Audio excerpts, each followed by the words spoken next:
এই যে আমরা স্ট্যান্ডার্ড মেইনটেইন করে মেথডিক্যালি চলি। যেমন আমাদের দেশে আইভিএফ এর আপনারা যদি এতক্ষণ খেয়াল করে থাকেন, আইভিএফ এর বিরাট একটা পার্সেন্টেজ হচ্ছে ডিমিনিশড ওভারেন যাদের ডিম্বাণু কম বা অ্যাজিওস্পার্মিয়া পেশেন্ট, হ্যাঁ? তো অ্যাজিওস্পার্মিয়া পেশেন্ট যদি আপনার অবস্ট্রাকটিভ হয় খুব সহজেই কিন্তু তাদেরকে আমরা এখানে আইভিএফ করতে পারি। আর ডিমিনিশড ওভারেন রিজার্ভ কিন্তু যাদের ডিম অনেক কম তাদের কিন্তু সহজে ভালো এগ আসে না। ডিম কম থাকে এবং এগের কোয়ালিটিও ভালো হয় না। তখন ভ্রূণও ভালো হয় না।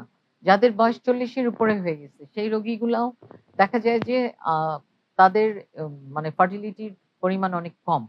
তো এই পেশেন্ট গুলা আমরা আমাদের এথিক্স মেনে যদি আমাদের ধর্মীয় আমাদের দেশের যেই লিগাল পলিসি সেটা মেনে যদি করি, হ্যাঁ, আমি তাহলে ডোনার করতে পারি না। আমার দেশে ডোনার করার কোনো নিয়মই নাই।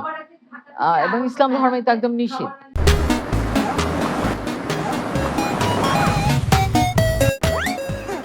তো এই পেশেন্ট গুলাকে আমরা হয়তো অত ভালো ফল দিতে পারি না। আমাদের পার্শ্ববর্তী দেশে আসলে এই রোগীগুলাই যায়। তারা ওখানে যেয়ে ভালো ফল নিয়ে আসে। কারণ তারা ডোনার একটা ওয়েবসাইট ব্যবহার করতে পারে, ডোনার স্পার্ম ব্যবহার করতে পারে। আগের দিনে তো সারোগেসিও করতো যেটা এখন আর বিদেশি হিসেবে করা যায় না।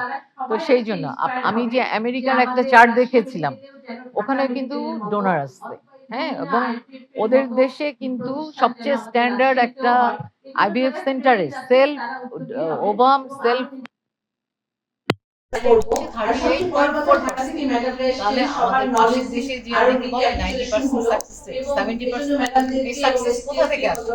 যেখানে আমেরিকার মতো দেশে প্রতিটা পেশেন্টকে পিজিটি করে, পিজিটি মানে জেনেটিক স্ক্রিন করে D5 এমব্রায়ো ট্রান্সফার, সেখানে যদি 38% আসে বা হাইয়েস্ট 40%, তো আমি আমার দেশে কিভাবে আমাদের কিন্তু নরমাল রোগীগুলো সাকসেস রেট এরকম এবং আমরা ডোনার করি না। সেই জন্য বলছি যে আমরা স্ট্যান্ডার্ড মেইনটেইন করে চলি। আমরা আনএথিক্যাল কোনো রোগী যার আইভিএফ লাগবে না সেরকম রোগীকেও কিন্তু আমরা আইভিএফ করি না। এই জন্য বলছি যে আমরা স্ট্যান্ডার্ড মেইনটেইন করে চলি।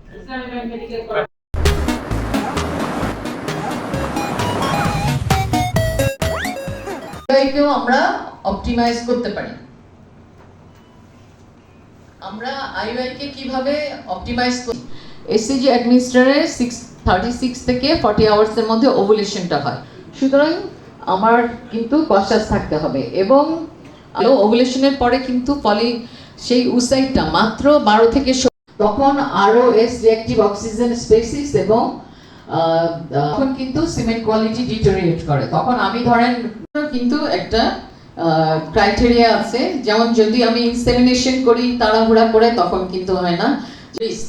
তো এফিকেসি তো আমরা বললাম, আমাদের সম্মানিত দুইজন কোনো ফার্টিলিটির ট্রেনিং করে আসেন, মানে বিভিন্ন ডিউরেশনের ট্রেনিং সবারই করা আছে।